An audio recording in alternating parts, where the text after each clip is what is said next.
Okay, this project is a another fishing app project. It's fairly large in scope.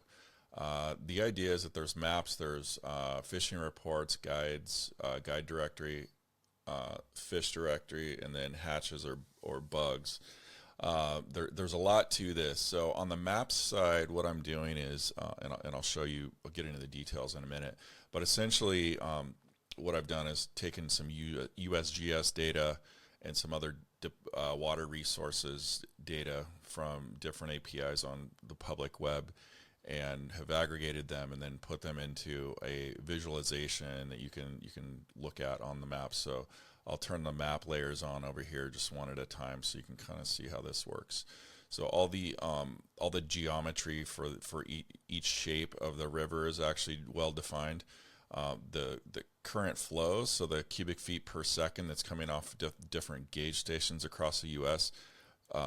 Is dynamically fetched depending upon where you're hovered over on the particular watershed. So if you see nearby station 9600 CFS, but if I move it down here, if there's another gauge station, so there is, and now that one's at 353. So there's nothing nearby, so it fetches the closest one downstream from where your cursor is currently on the watershed. So if I keep just stepping down, and then once you know these are the blue ribbon watersheds we're looking in Idaho. I'm just focused on Idaho right now. It's using Mapbox API for the mapping, and then I have a lot of custom stuff that I've done too. So we can turn these different layers on. Recommended waters. These are just not the blue ribbon streams, but other ones. I want to go back here really quick and show you when you click on one of these rivers, it highlights it. It shows you dynamically what not only the current flows are, but also some projections when the data is available. And then there's a bunch of different metadata that's associated with the river, target species, what the hatches are, so spring, summer, fall, winter.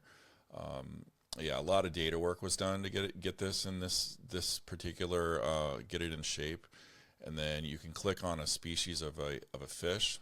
In this case, there's a brown trout here. You can learn all about that fish, its habitat, where it's found in Idaho, the different rivers, and these shape files are dynamically generated in a batch process and then cached in the cloud. They're SVG files that are cached, so it's relatively site speed wise. It works pretty good. It's fast, and then what they eat. And I'll get into that in a bit, but everything's cross linked. So if I clicked on, say, the ant, I'll get the ant detail page here, or I should have. There it is, the ant detail page, and you can go in and go through each one of these. There's a whole hatch charts for where they hatch, notes, infographics. I did everything on here. I did everything. So there's the life history, what their habitat is, who eats them. Go back to the map for a sec. And we're using some water flow data, but then if on the access, like I can go into the access sites and we'll scroll down to this is the Boise River. Okay, so we can click in here and get a sense for what that particular access point looks like. Now that data is coming from Street View on the Maps API from Google. So there's a bunch of data coming in from there. I've got weather sliding in as well from a different data source. But anywhere you want to try and get on the river, this gives you access, the access point to that river. You have the ability, if you're logged in, to specify your spots. So if I scroll out here, anything with a star on it is an area that I've selected and wanted to save. And then all the different gauge stations that are on those rivers are in here too. So this is everything that covers Idaho. So all these gauge stations, if I turn on the blue, or if I turn on recommended waters also. So this is this is the Payette and all the gauge stations along it. So you can come in here, and that's when. So when I mouse over, it's grabbing the nearest station location and then showing what the CFS is like. Okay, and I've got some lake data also, so I'll turn that off, turn lakes on, and we'll go up to this guy, so we can see the Payette. And when data is available, I can show you what the acreage is, how high it is. That's not a really good example. Let me find one that's got better water data on it. Yeah, there we go. So this guy's almost 100% full, which is great. And then you can view the lake details in here as well. So there's river details, there's lake details. I shape files on everything again. If there's any gauge stations along the river in terms of, or on the lake in terms of height. I don't have a lot of data yet for lakes. I'm still working on it. Okay, so reports. The reports is aggregated from all the fishing reports in Idaho, and then they're ingested. They're ran through an AI pipeline, and then that pipeline rewrites those aggregate reports and puts them into a format that's a little more readable. So we can go by river. So if you wanted to see the reports for any of these rivers, you can go in here, click on read the report, and this is rolled up from that particular day. I haven't ran an ingestion for a while, but all the reports are there. There's also a map, so you can get fishing reports by region, like that. And then so that's that really quick. And then the guides directory this is basically an outfitter directory in here. So all these outfitters, there's a data source in Idaho for all the licenses, all the guide licenses. They're by outfitter and guide. So every guide that's in Idaho has to be associated with an outfitter, or they have to own their own outfitter company. So I'll go in to this particular one. This is what the outfitter detail page looks like. You can see what their services are, who their team is, photos, and then how to contact them. It's like a little mini thing, and I have this set up to where I've claimed this as my guide outfit, so I can edit my profile if I want to. So if I hit edit, I can come in here. If I'm the guide and I own this, I can change all the metadata about it. And this is a custom Next.js React app with Shade and UI on top. And in terms of like source control and whatever, I'm using I'm using GitHub with use a lot of PR review, automated PR reviews through Claude Code, whatever the latest model is. Usually it changes all the time. So, but yeah, so this is all the outfitters. They're obviously search works. So if angling, you should get Idaho anglers back. And clear that. All the information is cross-referenced. So if I go into the outfitter here, and then I can also click on the guide themselves and get an idea of what waters they guide, who they work for, because a lot of guides have more than one outfitter association. So that's all covered in here too. Okay, so fish, a lot of work was done in fish. Everything in here you're seeing is I've done, like used AI on a lot of stuff, like the illustrations and whatnot. But all this is the original content. So you can come in here, and I thought I brought a brown trout earlier, so we'll do cutthroat. So you can come into the cutthroat and look at we'll look at the Yellowstone cutthroat.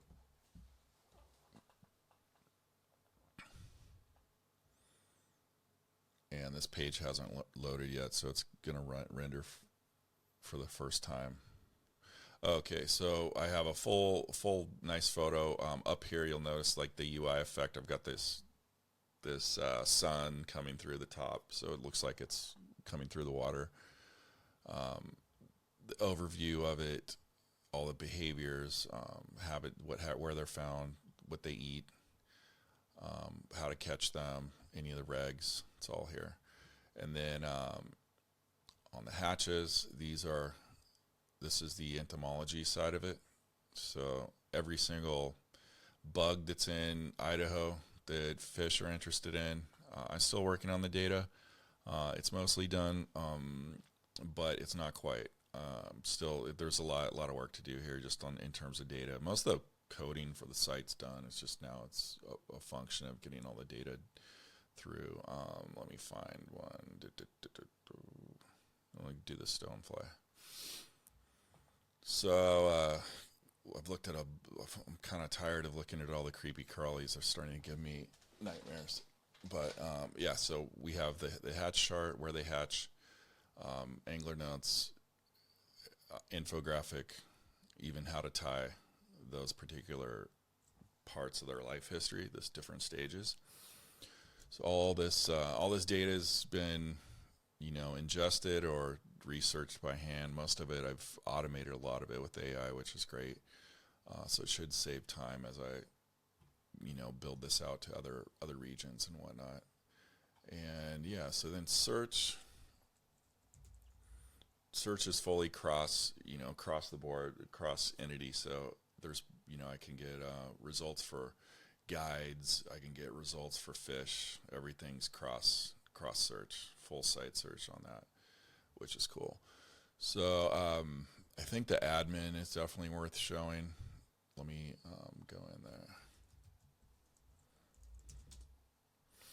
Okay, so this is the back end of the site. This is where actually most of the work was done, believe it or not.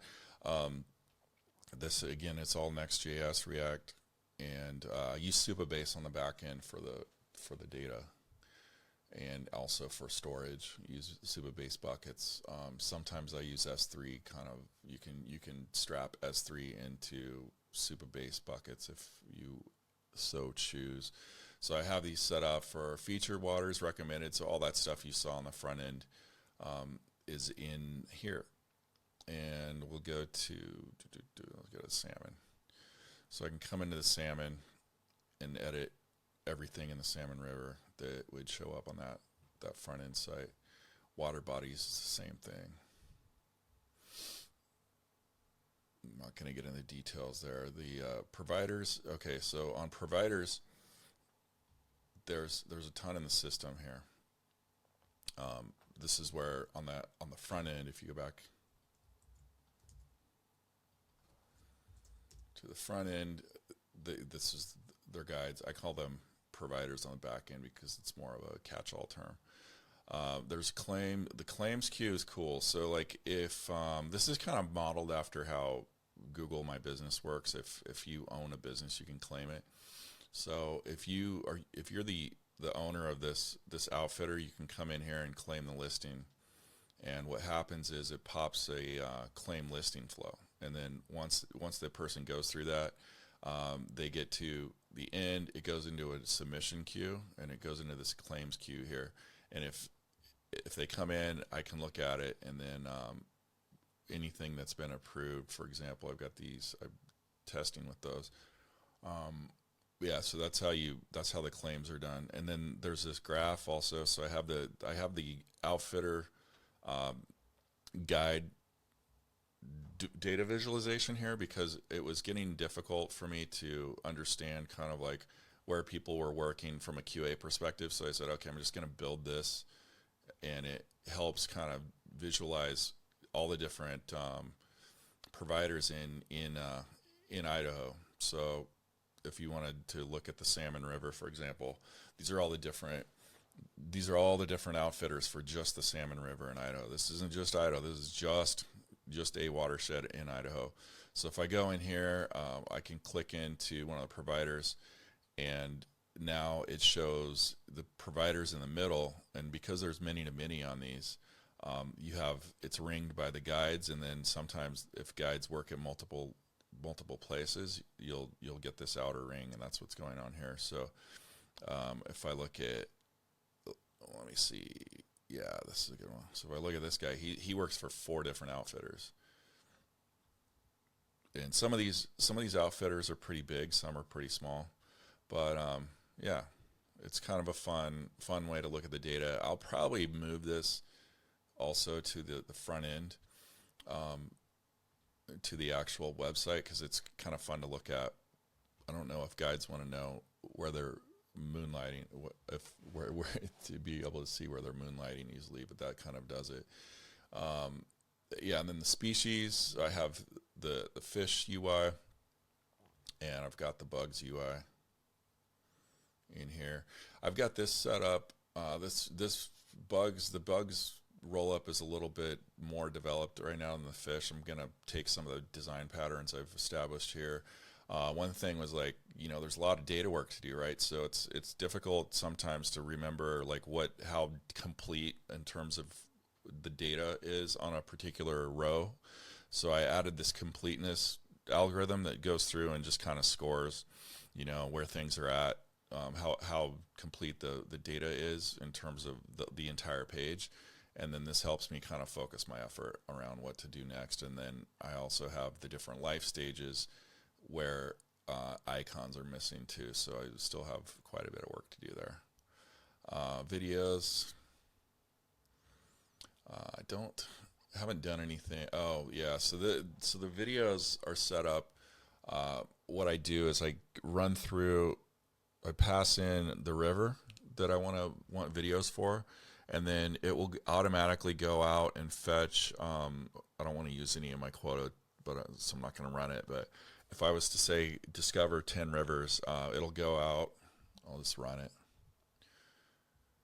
So it's interrogating YouTube right now for rivers in my system that currently don't have any video associations with them.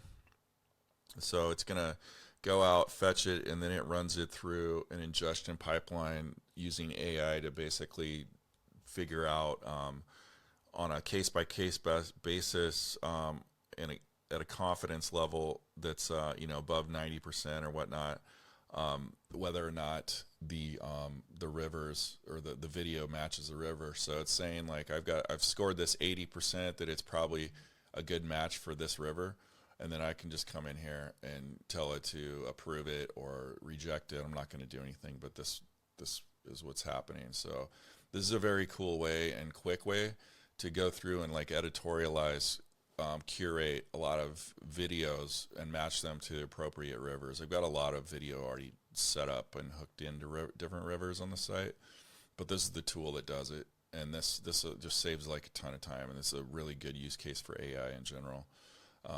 Yeah, and then the fishing reports kind of works on a similar basis where I can have my sources, and I can crawl them, sync them, run a check now. These are the different sources I use right now, and then anything that's been ingested is here, and then also the location mapping, so you can see where this is just essentially it's a chain of triggers and rules to appropriately map a rule to a river, or not to a river, but to a report. And took a little bit to figure out how to get that dialed, but finally got it dialed in. And so the signal rules, this is also part of it. And this is where our shape files come from for all the river stuff. I don't want to get into the details on that, but yeah. And then the search, I have all the search history. So anytime somebody uses this search box, that shows up here.